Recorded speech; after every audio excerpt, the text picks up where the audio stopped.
there's a wall being separated between people who are going, we should not use extrinsic motivation like competition boards versus we should reinforce intrinsic motivation. And it sounds like you're saying that you can't be blanket applying it because some people respond to extrinsic motivation and it works on them. So can you tell us a little bit more about that?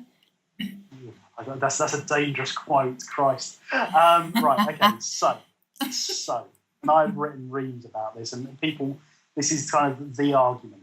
Now, the way I look at it, and this is my personal view and how I've seen things work, extrinsic motivation or extrinsic rewards have a place.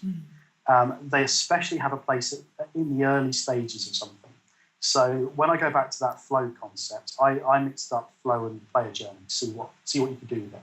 And the idea was that during the early stages, you reward people for things that aren't necessarily difficult, but just pat them on the back enough to say, well done, keep going. More stuff's happening. By the time you've gone, so through your onboarding, you're given these extrinsic pats on the back. When you're through the habit building phase, where you should really know what you're doing and you're just practicing it and getting better and better, you then trail off. You don't need the rewards as much. They should be finding their reason to be there. And then by the time you're the master of it, you really nailed all of this, you shouldn't need rewards at all. You should be there for that intrinsic reason.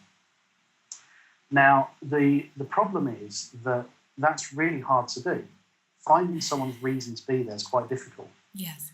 Now, in education, that reason should be mastery, to learn. It isn't always. I did my degree because I needed to get a degree in my mind. I didn't do it. I hated my course. I didn't understand it. I didn't get any satisfaction from it. But I was there because I needed to be there. So I didn't have an intrinsic reason to be in my course. I really was extrinsic. I needed that certificate to get a good career. That was how my mind worked. Yeah. And as such, I scraped through. I hated every minute of it. And having done it all again, I'd have gone on Sweat Roads for 4 years instead. I'd have probably got more from that in the long run. So, yeah, there is a place for extrinsic rewards. There is a place for leaderboards. There is a place for badges.